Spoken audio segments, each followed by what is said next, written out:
Mana kamano nyako Ramogi Ajwang'a oyawre kamoro amora ma intiere kawuono tich adek ma en tarik 27 dwe mar ang'wen higa ni mar 2022. Ageno ni chiwo maber kamoro amora ma intiere kendo erokamano ahinya kuom tudri kodwa gi lak sechegi e chenro marwa mar okinyi ma kawuono achiel kachiel kowuok e boma ma Nairobi kae. Machiegni nyinga Joyce Oduor. Nyako Ramogi Ajwang'a kamoro amora mintiere ka en chieng' tich adek wang'eni odiochieng' ma kawuono en odiochieng' nyidendni kanyakla koda mine. Kamoro amora mintiere en geno mara ni iseru ka bende piny karu pile oru gi mage machiegni chenro mar Ruu Piny. Nyinga Sharon Ong'aw. Oyawre nyako Ramogi Ajwang'a kamoro amora mintiere Bombolulu koso intiere mwisho Moron koso intiere Moroni koso intiere Awasi. Nyako Ramogi Ajwang'a intiere gwenge ma Chomel koso intiere gwenge ma Koru. Arwaki ni machiegni kata ka intiere Juja, ka intiere Kanyamkago, Kabondo, jogo matie Migori, Rongo. Amoso uteni oyawre kamoro amora ma untiere gino machiegni chenro mar Ruu Piny kochako sani saa 12 nyaka saa 5 mar onyango. Nyinga Cleophas Oluoch. Cleophas itone Chomel iltiri lung nango? Chomel. Gimsho Moroni. Uchio nade? Anachio maber. Nyoro ni onge kanwa misi. Aseduogo. Akelo nu bera ngamiu kwatieko chenro. Dogi winjo koro singo nango. Singo en go wi. Kabisa. Okos jarapogi no wa. Cleophas nade? Achio maber. Wach Misho Moron no nyoro ne jam pek Nairobi ka. Apaya marwa yaki wi no lorre. Jino moke ndara kendo kaite mana rango tie yung milose apaya yudo ka samoro kelo dugni maga nyamburko samoro udhiambo ahinya kanya mana winjo ka miyo moro mantiere e Google Map cha mwashin mshomro kata pacho maber lutheona piny nono odiochieng' ma kawuono gonero kamano ngino odiochieng' mar Wednesday ero ga wacho ni CWCW tinde wiwil en WCW kendo mana kaka wasemoke sani wiye ok wil nyidende jok ma longa ahinya wiye ok de wil kodgi agen tie moko ma pod onendo to mabene ka giwinjo winya olang mar Ruu Piny cha to gisechieo nikech ging'e ni mano tim Ruu Piny osechopo kanyo achiel kachiel emane odiochieng' ma kawuono wakawoga thuolo mar gone nyidendi erokamano gigo mabecho magitimo e ngimawa hera magimiyowa hera ma wamiyogi mago te wago mit maratae ujo malong'o kendo mano ting'o minewa nyiminewa joherawa yochuni amed nyaka mondewa mag joneno magwa mindozone agini ka un kalangi erokamano nyaka kuom kete uru pile ka pile mane chenro ni maru tingeni Joyce Cleophas parowaga kaka nyidende ni wan gino kopare gi tingeni Monday longo ga ni man crash koro wan be kochako wuok tich juma manyien wabro paro joma chuo en MCM man crash Monday wabro temo mar mondo mi kata ka wachako chenro ni to wang'e ni joma chuo be nitiere kacho nitiere wuonewa nitiere weche wa gi chuo wa be won par samoro ka nitiere won peche kaka manya koro Ramogi Ajwang'a mana kaka pile chenro kachakre sani wabro tieko chenro ma kama indi saa 5 mar onyango kaka mano kwachako odiochieng' ma kawuono ka en chieng' tich adek wabagoni mathoth abiro mana mi moko ka bende jowete wabiro mi moko ma bende wabagoni okinyi ma kawuono bang' mind wantiere gi weche manyien ma bende idhi kel koda nyadendi Joyce Oduor wabiro bedo gi nonro mar gazet ma bende idhi kel koda nyawadwa Cleophas Oluoch bende parni odiochieng' ma kawuono e twakwa mokwongo mar Ruu Piny ken chieng' tich adek odiochieng' ma kawuono be en odiochieng' mogik ma bende ringre mar mosenindo jatend piny Kenya mar adek Mwai Kibaki ibitera yanga e od bura maduong' ma pacho kae dipo nono ni ok yudo thuolo chieng' wuok tich gi odiochieng' manyoro mar neno ringre mar mosenindo Kibaki odiochieng' ma kawuono ibiro bedo gi thuolo ma kamano koro med neno chenro mar Ruu Piny med neno TV mar Ramogi obiro keloni achiel kachiel kaluwore gi chenro ma bende timore kaka mano modong' nyalo mana nyiso gi Joyce Cleophas Nyako Ramogi Ajwang'a kawuono en chieng' tich adek kawuono bende wabedo koda kidieny mar tedo gi chiemo kete mane wang' jowi mar Ramogi TV kae mar mondo mi bine kido mar chiemo ma bende wakelo ni odiochieng' ma kawuono to kango chopo kanyo e chenro mar mbaka oromo wabiro chako kod chal mar fwambo kama wabiro ng'isi moko kuom weche manyien mwaluonu machiegni odiochieng' ma kawuono mibiro neno e weche wa manyien duto odiochieng' makawuono. Akaito embako romo Cleophas Oluoch bende biro bedo kod jolony. Wanyalo wacho ni gin jolony ma wigi otimo jere ma gibiro twaka kotudore kod uchumi ma pacho kaendi kata uchumi mane jatend piny Kenya mar adek mosenindo Mwai Kibaki anokelo e pacho kata lokruoge mane okelo mar neno ni uchumi mar piny Kenya obedo maber. Ramogi ajua magi kod mathoth yudo mane Ramogi TV kae nikech wadano nungi yo makare kochako sa achiel mar okinyi Ruu Piny kaachiel kwawago kod mbaka e chenro mar mbako romo. Ka wabiro mane dier odi kanyo ka wapenji ni paro mosenindo mano Mwai Kibaki jatend piny Kenya mar adek e yo machalo nade. Magi duto iyudo mana kar kae kantie ka gi Joyce kaachiel kod Sharon ka wakelonegi achiel kachiel ka bende wantiere gi jolony e weche go mag uchumi kaachiel kod jogo marango weche motimore e siasa e tend loch mopogore opogore ka wadhi go tero bin ka warango telo mar Mwai Kibaki ka wang'iye kata bende gi telo mane en kanyo jatend piny Kenya mar ariyo Daniel Toroitich arap Moi gi jatend piny Kenya masani mano Uhuru Kenyatta. Magi te yudo achiel kachiel nikech kochako sani yudo wa live e Facebook kanyo, yudo wa YouTube kacha bende at Ramogi TV ka bende wantie Twitter kaachiel koda mano mar Facebook. Kete ka tudi koda bende at Cleophas Oluoch e Facebook mara ka SMS line marwa en 3 Manak manya kora muga juang abinyal tudi kode mbui maga dutate iyuda at Sharon Ongao. Mano mbui mar Instagram, Facebook, TikTok betinde na donje. Duto Sharon Ongao. Nyakara muga juang an bendi nyalo tudri koda e Facebook page mara ma Joyce Oduor, Twitter handle at Joyce Oduor _ machiegni nikech ma en Ruu Piny. We wakungwa yuda weche manyien. Na kwa ukweli tumeweza kushuhudia ya kwamba vijana wetu wanabeba hizi vitu.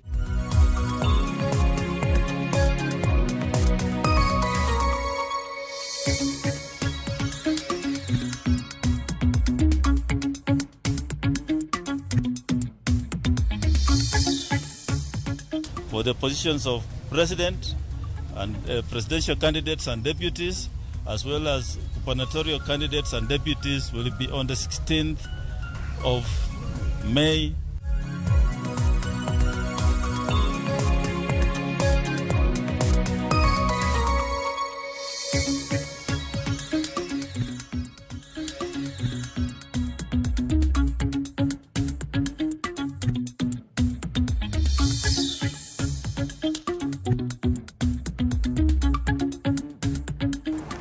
Machiegni weche manyien nyinga Joyce Oduor.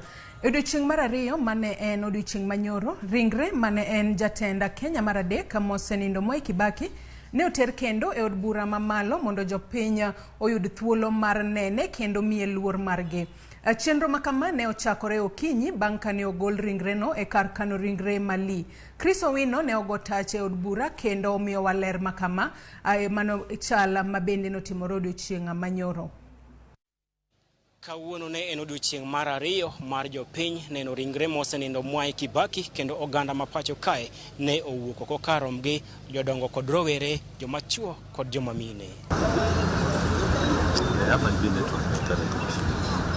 Kopogore kod jopiny, jombetre mag pinje maoko kaka pinje mag jowagunda kaachiel kod pinje mag Afrika kaka Egypt kod Tunisia bende omolo mar chiwo luorgi mogik ne mosenindo Mwai Kibaki.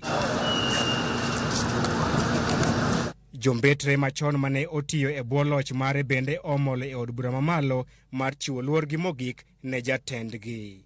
Jotelo go opuoyo mosenindo Mwai Kibaki kaka jatelo mane wiye otimo jere ka gipuoye kuom miyo jombetre lwasi maber mar tich.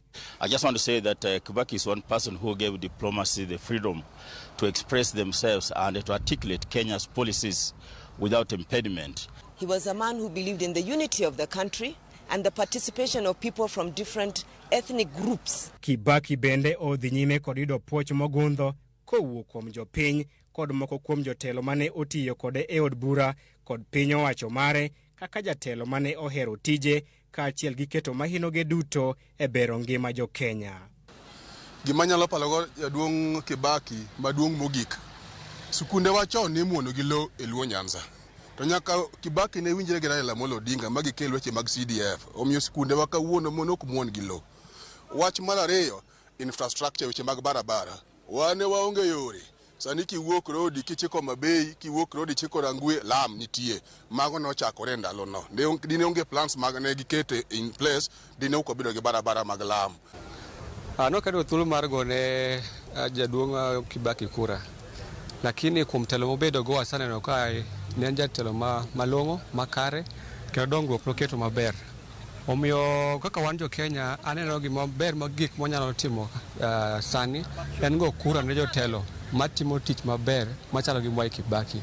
Yeye alikuwa mpenda maendeleo. Karibu kila Jumamosi alikuwa ninamsindikisha kama PC kwenda kufanya harambee pale fulani, kujenga mashule, mambo ya kina mama, mambo ya vijana, mambo haya yote tulifanya na yeye. Kwa hivyo mimi naweza kusema ni mtu mwenye kupenda watu, alikuwa mwenye kupenda watu, alikuwa mtu ambaye alipenda maendeleo. Na maendeleo yote ambayo amefanya akiwa naibu wa rais inaonekana hata leo alipokuwa rais aliendea nayo mpaka mengi yale tunaona ni yeye alianzisha. Kibaki naweza kusema ya kwamba alikuwa mtu mungwana. Nilifanya na yeye kutoka 1980 mpaka karibu 87 kama assistant minister wake, na tulifanya naye kazi vizuri bila tashwishi yoyote. Hakukuwa mtu wa kudhulumu mtu yoyote. Alikuwa mtu ambaye hapendi kuongea mambo ya watu. Alikuwa mtu ambaye hapendi vitina. Ukienda kule ukianza kuongea mambo ya watu wengine, atakuambia wachana na hiyo. Chris Owino, Ramogi TV, Parliament Building, Nairobi. Nyako Ramogi Ajuang amedo paro ni odiochieng' ma kawuono tich adek tarik 27 dwe mar Ang'wen higa mar 2022 odiochieng' mogik ma bende jo Kenya duto biro yudo thuolo mar neno ringre mosenindo Mwai Kibaki ma bende iketo e od bura mamalo. Kendo reporters magwogo otacha kono wabiro kelo ni wechego achiel kachiel kaka gidonjonwa e odwa kae mar Ramogi TV. Kata kamano ka wadhi mbele kod weche manyien en ni jatenda piny Kenya mar adek mosenindo Mwai Kibaki ichano ika chieng' ngeso e kar chung' od bura ma Othaya e kaunti ma Nyeri. Ikruok bende koro imedo keti e yo makare mar neno ni chenro no otime e yo makare. Komiti matayo chenro mar ika mar mosenindo Kibaki ne odhi nyime gi romo mage kendo igeno ni podi gibiro loso gi jopiny. Lydia Okeyo miyowa ripota e wi chal mar chenro kaka ochani gi komiti ma kamano. En odiochieng' mar ariyo mane ringre Mwai Kibaki omole od bura maduong' ma pachoka kowuok e kar kano ringre joma otho Mali. Jopiny no dhi mbele gi mole od bura mondo mi gichuo wang'gi ringre jatenda piny no. Kodong' mana dala 4 kende to itero e kar yo mare mogik mano osenindo jatend piny Kenya mar adek Mwai Kibaki. Chenro koro medo mana dhi mbele ka bende jo Kenya medo chopo e kar od bura mar chiwo luor margi mogik ne jatend piny no. Komiti matayo chenro mar ik ma jatend piny Kenya to no bedo kod romo maput mar chano chenro mar kopo mare. Geno ne nitiere ni komiti no ne dhi chiwo chenro mar ik jatend piny Kenya no, to kata kamano mano ne ok otimore kendo ne ok ginyal chiwo ler ma kamano ka bende kori geno ni lerno gibiro chiwo tich adek. E dala Mwai Kibaki Manyari, kamiti no motelne kod Dr. Fred Matiang'i noyawo buk moyiedhi mandiko ote mag kuyo ne jopiny kod welo mane gidwaro mar kuyo kod familia ma jatend piny Kenya no. Bugno koridhi keti e apisi mag migawo mar arita manie counties mopogore opogore e pachoka. Ma biro bang' ka piny owacho kokalo kuom migawo mar arita lando ni chieng' tich abich biro bedo chieng' yweyo mondo mi oganda jo Kenya thuolo mar chiwo luor margi mogik ne jatend piny Kenya no, ka bende en chieng' mibiro bago e nyasi mar tipo e alap manyayo ne jatend piny no. Oganda jo Kenya koro dong' mana gi ndalo achiel kende maneno ringre jatend piny no e od bura mamalo. Chieng' tich Ang'wen ringre biro ywe kar kano ringre joma otho Mali, kama ibiro gole chieng' tich abich kitere kar jot mar jatend piny Kenya kapok omwone alap manyayo e nyasi maduong' ibiro bagi chieng' no. Bang' nyasi ma tich abich no ibiro duoke kendo kan kano ringre joma otho Mali, kama ibiro gole chieng' ngeso kitere kar yo mare mogik e kar chung' od bura ma Othaya, kaunti ma Nyeri. Lydia Okeyo, Ramogi TV, Parliament Building, Nairobi. Kodong mana ndalo adek to mosenindo manok ndalo adek ndalo ariyo koro to mosenindo Mwai Kibaki koro iko ringrene e gwenge mag Othaya chenro mar keto alap ma approved kama ibiro bagi chokruok mar liel kod timo ikruok mamoko pod dhi nyime. Walter Nyambaga osebedo Othaya kendo miyo walera mar wach.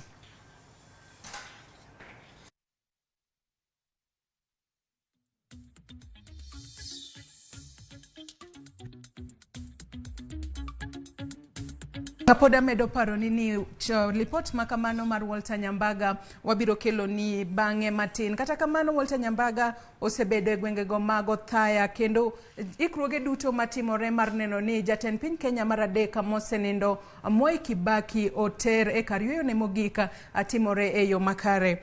Kata kamano ka wadhi mbele kod weche manyien, kata kamano kapok wadhi mbele eni mana kaka seng'isi no odiochieng' ma kawuono odong' mana ndalo ariyo kende to mosenindo Mwai Kibaki koro itero ringre mare e kar yweyo ne mogik chenro ma bende biro timore Othaya e kaunti ma Nyeri.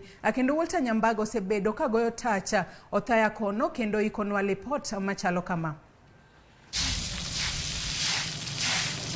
Weche kind sako tieko tich. Ng'ato ka ng'ato golo gich bade mar tieko tich e wang' sa. Paya madonja approved grounds irwako ne law manyien mar welo kendo tingni man kod teko thicho kite kendo pieya paya mosebugi to kapok odeko lam rienye. E kar tuke ma approved grounds, yawuowe yoyo oko gonde mag opira mondo chiw thuolo ne gedo mar Emma. Rowere mag skul bende choro lwetgi mar jolo tich ka gin to koro ong'enge mane odino rangach mosemuki ema koro ging'ielo oko. Gedo mar Emma omi pek karumbe nyalo kelo fuong'ruok mar tich. Kombe mag welo donjo kendo igeno ni maromo welo 500 nyalo biro yudo thuolo mar welo ma ideo. E kindeno, arita bende oridi alap ma approved grounds kaka lapapla mag lweny goyo kathira ka giwoyore kor boche motelo ne odiochieng' maduong' mar kom Mwai Kibaki. Kaka odiochieng' mar ik mar Mwai Kibaki medo sudo machiegni, chenro bende koro medo chuochieng'. Ema ogur kendo irito welo mabiro bede Ema. Walter Nyambaga, Ramogi TV, Othaya, Nyeri County. Kakoro waketo tenge wuoche motudore koda kopo mogik mar mosenindo Mwai Kibaki e weche manyien mamoko en ni jatend riwruok mar Azimio la Umoja One Kenya Alliance Raila Odinga ne obedo gi romo gi johala e piny Amerika, romo mane obagi e boma ma Washington DC. Kaka jachung weche marwa Ken Mugalero, Raila ne odhi nyime gi loso e wi dongruok e pinje mag Afrika mowacho ni podi nigi ng'ikruok kaluwore gi jotelo ma otelo ne pinje makamago. Iyo kinyi e boma Washington DC e piny Amerika. Raila Odinga ne otimo hikruok makare mar chopo kare chenro mage mag odiochieng' koromo kod kweth mopogore opogore e piny Amerika kuno. Achiel kuom romogo ne en kinde gi kanyakla mar ng'iyo ratiro mar jo-Afrika kane okawo thuolo mare mar loso e wi dongruoge e sekta mopogore opogore kaka nderni kaachiel kod mamoko mane wacho ni gin mise motegno mar jiwo pinje mag Afrika. The African trade is not been widespread because one lack of proper infrastructure. That makes trading very difficult. Bang'e Raila ne oromo kod jotend riwruok mar johala matimo ohala e piny Amerika. Mano kane poroko romo kod jo-Afrika modak e piny Amerika kuno. Achiel kuom weche mane omulo en wach mar gope ma okwako pinjego mag Afrika. Kenya has gone into too great a debt burden with China on this railroad. The question then is it a debt issue for Kenya?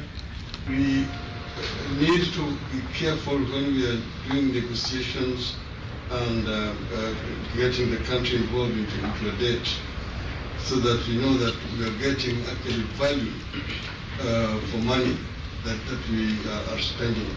It will also help to lower the cost of air travel. Raila wacho ni en ting' mar jotelo mag pinje mag Afrika chiwore mane ni okelo lokruok ne pinjegi ka gin kod lek mar neno ni pinjego dongore kendo chopo rang'iny mar pinje masani koro osesudo nyime mokalo ka ranyisi en pinyno mar Amerika. We want to create a conducive environment that will be able to attract people to come and invest in Kenya. We are saying that the era of aid is gone. We don't want aid. We want trade and investment. Omedo jiwo okang' mar neno ni mine omi thuolo mondo mi gin bende gidonjre e chenro mag jiwo dongruok e pinje mag Afrika. So that women should be working hand in hand with the African men. So what we are saying is that it's not going to be 1/3.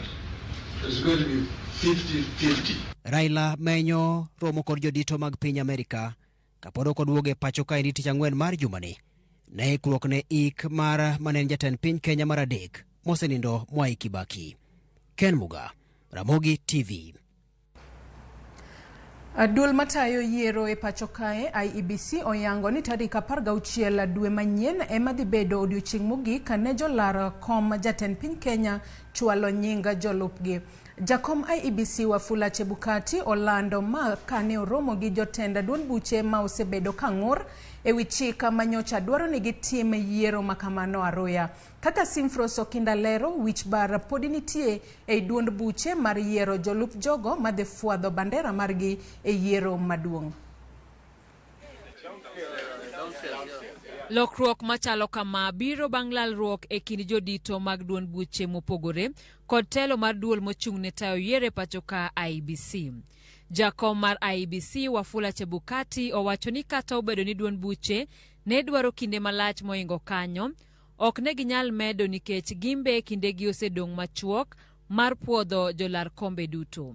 Ewi mano, tarik 16 dwe mar abich e odiochieng' mogik mar jolar kom jatend piny Kenya chiwo jolupgi ne IEBC. Presidential candidates and deputies, as well as gubernatorial candidates and deputies, will be on the 16th of May, that's next month, 16th of May 2022, and all these then names will be submitted to Chapter 6 institutions for due diligence before the date for aspirants or to have nomination meetings which will be carried out countrywide, pre-nomination meetings which will be carried out countrywide on the 23rd of May.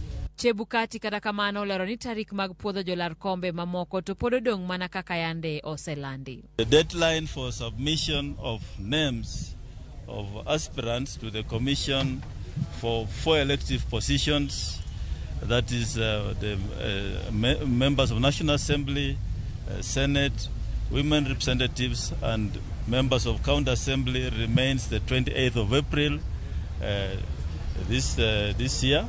For independents, the date remains on the 2nd of May.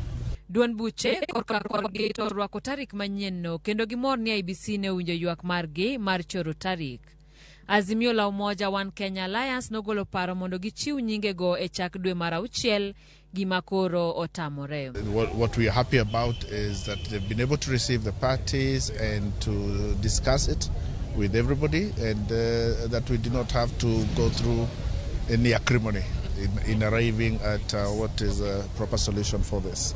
Motelo, IEBC nyocha olando ni jolup jolar kom jatend piny kod jolup jolar kom governor ne onego oyangi chieng' tarik 28 ma en chieng' tich ang'wen jumani.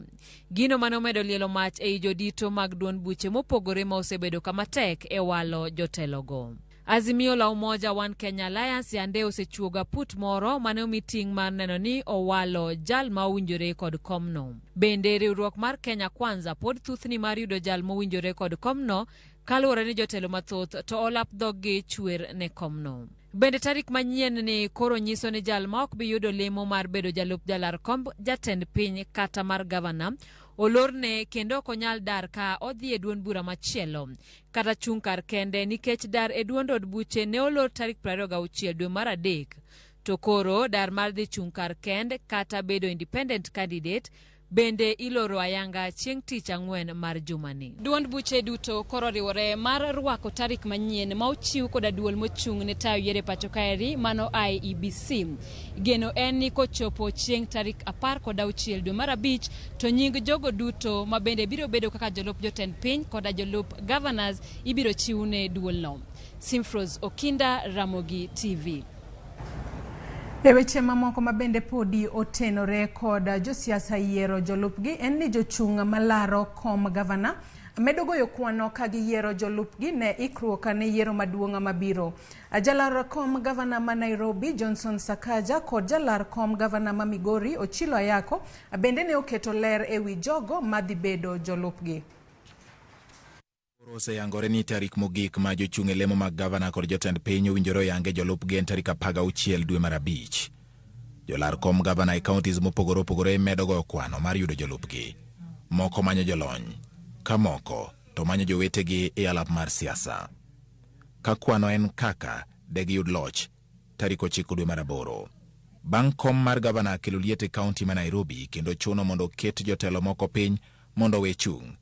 Gikone to koro jo-ombulu osechako ng'eyo moko kuom joma dhi laro kom gavana kod jolupgi. E kinde mar riwruok mar Azimio la Umoja One Kenya idhi fwadh bandechgi kod mane en jalup Mike Sonko, Polycarp Gathe kod Philip Kaloki kaka jalupne. Jachung' kod otiko mar UDA Johnson Sakaja bende koro yiero James Njoroge Mushiri kaka jalupne. Magi timore e kinde ma e kaunti ma Migori bende jachung' e kom mar gavana gotiko mar ODM Ochilo Ayako oyango Joseph Gimunta Mahiri kaka jalupne kendo weyo Julius Mosenda mane obedo kaka jalupne e yiero mag 2017. E gwenge ma Homa Bay jachung' mar ODM Gladys Wanga ne oketo winjruok gi Oyugi Magwanga ma koro dhi bedo kaka jalupne ka gidhi e debe tarik 9 dwe mar aboro. E kaunti ma Siaya mane en jaod bura mar Arieda Nicholas Gumbo ne okawo mane en jachiw wach e lo bila Charles Owino kaka jalupne ka koro girito mana jachung' mar ODM mondo gidhi gipiem godo e yiero ma birono. Moko kuom jochung' mapok oyango jolupgi oting'o Dalmas Otieno kanyakla koda John Dachepesa mar duond bura mar DAPK mamanyo komno e kaunti ma Migori, Jack Ranguma madwaro komno gi otiko mar MDG e kaunti ma Kisumu kod Evans Kidero ma bende osenyiso siso mar bedo gavana mar kaunti ma Homa Bay.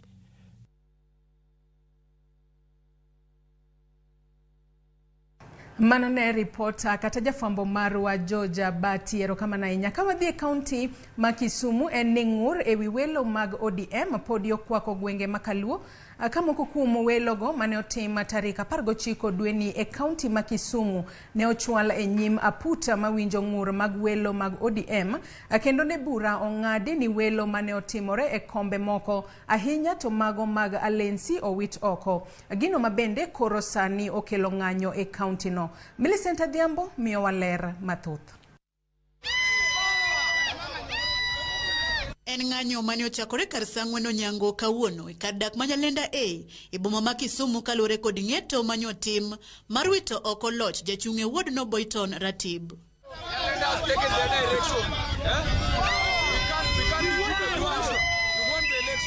Jora mag Boyton ne onyiso ichwang' margi kendo gikwedo ahinya duol mochung' ne winjo ng'ur e yiero mag ODM kaachiel kod duond buch ODM ka giwacho ni ok gidew duond jopiny.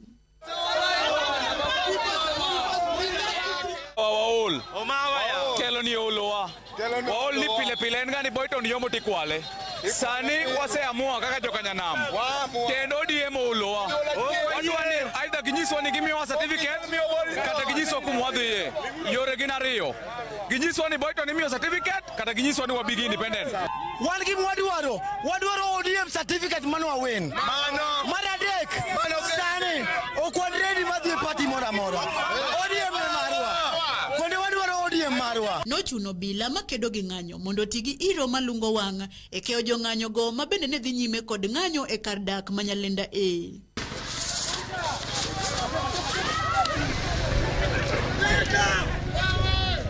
Jopinygo okwedo kang' maduond buch ODM ruchogo oko welo mar Boyton Ratib kaka jafwadh bendech ODM e wuodno.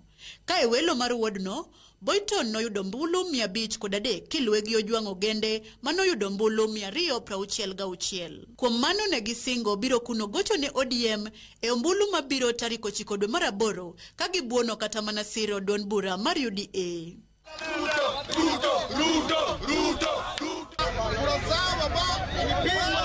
wapate certificate ya ODM. And if it cannot be that case, moko kuom kombe mane owitoko welo margi kokalo kuom ng'ur mane ochwal e nyim duol mawinjo ng'ur mag yiero e ODM oting'o Muhoroni constituency. Bura nowito oko duoko mane ogolo jaod bura Onyango Koyo kaka jaloch bang' nyawadgi Dr. Ezra Otieno Makobewa kwedo duoko makamago. Railway Ward. Bura nowito oko loch Sami Onyango bang' MCA masani David Arao chwalo ng'ur mage e nyim duol mar winjo ng'ur mag yiero e ODM. Kajulu Ward, bura nowito oko loch jachung' Benadega bang' Caroline Opar tamore yie gi duoko makamago kendo chwalo ng'ur mage e nyim duol mawinjo ng'ur mag yiero e ODM. Kisumu Central, bura nowito oko ng'ur mane ochwal kod jaod bura masani Fred Ouda ka okwedo loch nyawadgi Dr. Joshua Oron. Moko kuom kuonde mane obago ng'anyo kotenore kod ng'eto mar duol ma ochung' ne winjo ng'ur e yiero mag ODM kotenore kod duoko mag welo e kaunti ma Kisumu gin Railway Ward mane obago ng'anyo odiochieng' manyoro kod Muhoroni mane obago ng'anyo kawuono. Millicent Adhiambo, Ramogi TV, Kisumu. En wach malit ahinya kata kamano jopiny wamedo kwayo gi mar mondo mi giket kwe ahinya to sani ma piny Kenya ochomo yiero maduong' mibiro bag kanyo kochopo tarik 9 dwe mar 8 higani. Kata kamano ka wadhi e wechego mag somo en ni obila e kaunti ma Kisii ojuko japuonjre moro gi nyasore e skund yawuoyi ma Kisii High. Obila ne otiyo kod guogi mang'wecho kendo konyo jopuonj skul ma Kisii High e goyo peksin ne jopuonjre mane donjo e skul makamano. Crispin Owino nigi ler akain Kisii. E kaka weche ne chalo e skund yawuoyi ma Kisii, tend sikundni ne okawo okang' mar goyo jopuonjre peksen e yor apoya kaka ne gidonjo e skul ne tam mokwongo. Obila bende nonywandi e chenrono kendo guogi mang'weyo much nyasore ne ok odong' chien. Changamoto la madawa ya kulevya imekuwa kisungumuti katika mashule zetu, na tumeamua kama shule, tulikuwa tumepanga kama shule leo hii vijana wanapokuwa na ruta tumia umbo wa kunusa ambao tuliweza kushirikiana na kitengo cha polisi ya cha Kisii tukapata usaidizi kutoka Kisumu Regional Office. Guogi ne ong'weyo ma ochwe ofwenyo nyasore akota par mane ni e bag japuonjre moro. Tukusha kupata miadarati aina ya bangi ambayo kama ingeruhusiwa ifike shuleni ingekuwa na madhara yake, na mambo kama haya ndio yanachangia utofu wa nidhamu katika wanafunzi wetu. Eseche obogo jopuonj madongo mag skunde mag Nyansiongo kod Rio Kindo mane otimo maber e penj bende ochiwo sigandgi kaka gikedo gi timbe majendeke e skul kendo neno ni jopuonjre oketo pachgi e somo. The parents, the neighbors are very concerned about what is going on in the school to the degree that in case we have got any student who sneaks out of the school, it is the Rio Kindo community that arrests those students and brings them back to school. The church has done a lot in terms of their formation and the character formation, and we wish here through our parishes, we tell them what's our expectation. They are also able to tell us what is their expectation. Then we chart the way forward, and that's why we never recorded any incident in this plane in 2021 and even 2019. Moko kuom jonyuol opuoyo okang' ma okaw kod tend skul ma Kisii mar goyo jopuonjre peksen kendo geng'o yedhe mamero ji kik donj e skul. If that's the only way to cap drugs and prevent them from entering into the school institution, I support it fully. Like the beverages, even as parents, we may be buying without knowing. So I think that is a better way to go. Crispin Otieno, Ramogi TV, Kisii. Nyako Ramogi Ajuanga gilipota mawuok e kaunti ma Kisima bende okelno kod jafwambo marwa Crispin Owino emwachopo godo e giko weche manyien okinyi ma kawuono. Moko kuomu bende aneno kosedonjo e Facebook kacha. Alisa Fares wacho ni oneno waka entiere Ruaka Kiambu County erokamano ahinya. Okoth Onjiko Jaunga wacho ni oru makare e dala mar Unga, kowacho ni dala mar Unga bende nitiere maber. Ochieng' Wuoda Hero mar Naivasha wacho ni oneno wa eyo makare. Ka Jennifer Adoyo bende wacho ni ler aduwa. Erokamano ahinya kuom kete e Ramogi TV kae. Nyako Ramogi Ajuang gi kanyo wabiro kawo yweyo ma adundo, kata kamano chenro podi iye lacha. Nyawadwa Cleophas Oluocha kaachiel kod jafwambo marwa Amano Ochieng' Emmanuel biro kelo ni nonro mar gazet. Kik idhi mabor.